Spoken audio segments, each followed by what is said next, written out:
On nous demande souvent, mais ce manque, ça veut dire quoi? Je vais vous révéler la genèse et la naissance de la marque, le cheminement de la création de notre logo. Au début, il y a quelques années de ça en arrière, est apparue sur le marché une solution qui bousculait les codes de l'organisation de projet et de la communication des équipes. C'est Slack. De même, nous qui étions dans l'univers du développement informatique et logiciel, nous utilisions une solution open source pour gérer les tests et les bugs. Nous avons nommé Mantis Bug Tracker. Ces deux produits sont vraiment la base de départ de notre réflexion. L'un parce que bousculant les usages de la gestion de projet et des échanges de communication sans passer par l'email, Slack, c'est un design, des fonctionnalités innovantes, un usage vraiment cool, adopté en masse notamment par le monde des startups aux États-Unis. L'autre, Mantis, hyper complet, puissant, personnalisable et revendiquant un état d'esprit indépendant en tant que logiciel libre, mais perçu comme très technique, carrément pas sexy, voire moche, notamment par toute personne n'étant pas dans l'informatique ou le développement. À cette époque, en tant que prestataire de développement, nous utilisons ces outils et d'autres au quotidien pour gérer les projets et communiquer avec nos clients. On jongle vraiment. On n'arrive pas à embarquer les interlocuteurs du marketing, les managers ou tous les métiers du fonctionnel dans l'utilisation.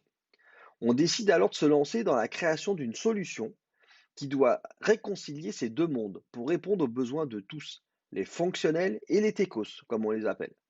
On a donc mélangé les lettres de Slack et de Mantis et ça a donné Smank.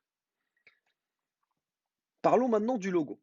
Je vous dévoile la symbolique, la signification de ce qu'on a voulu représenter. Tout d'abord, un écusson ou un blason avec les lettres SK à l'intérieur. La lettre S est la première lettre du mot Smank. La lettre K est la dernière lettre du mot Smank. Un projet, ça a un début et une fin, une première tâche, étape et une livraison, l'atteinte d'un objectif. On a donc pris la première lettre, le S, comme symbolisant le point de départ, et le K, la dernière lettre, comme le point d'arrivée. Ensuite, le symbole splash, comme on l'appelle, ou comme cette éclaboussure, comme une goutte d'eau, ça fonctionne et ça symbolise pour nous un double sens de lecture, de l'intérieur vers l'extérieur et de l'extérieur vers l'intérieur. Premièrement, on part du centre et on se diffuse dans toutes les directions, car ce manque, ça permet de communiquer, de travailler, de collaborer avec tout son écosystème. Les collaborateurs, les collègues, mais aussi les personnes à l'extérieur ou autour, les prospects, les clients, les partenaires, les fournisseurs, les sous-traitants. Deuxièmement, ça fonctionne également dans l'autre sens, de l'extérieur vers l'intérieur.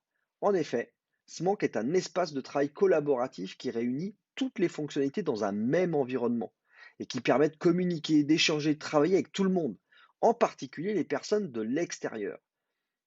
Avec Smank, les invités peuvent être ajoutés de manière illimitée. C'est qui les invités? Les invités, ce sont toutes les personnes extérieures à votre organisation. Les prospects, les clients, les partenaires, les fournisseurs, les sous-traitants. Tout le monde collabore au même endroit. L'efficacité, la productivité, la communication, ils sont au top. Ce qui est vrai pour les personnes l'est aussi pour les fonctionnalités. L'ADN de Smank, c'est de réunir en illimité toutes les fonctions au même endroit. On ne passe plus d'un outil à un autre selon les tâches à réaliser ou en fonction des interlocuteurs. Non.